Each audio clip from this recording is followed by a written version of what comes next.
পাতাকপি ভাজবো, তার জন্য আমি পাতাকপি নিয়ে নিছি। তরকারিও রান্না করব, মাছও ভাজছি।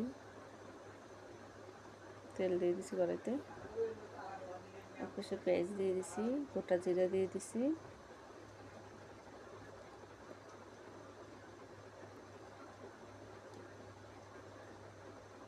এই পাশে কাঁচা লঙ্কা দিছি, পেঁয়াজ দিছি, গোটা জিরা দিছি, আর আদা বাটা দিয়ে দেবো এই পাশে।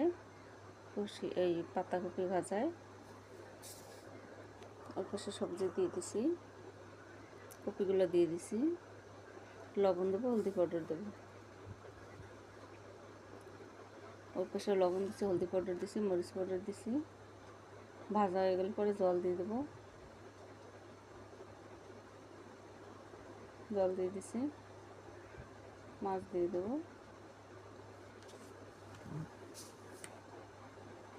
গরম মশলা দিয়ে দিছি।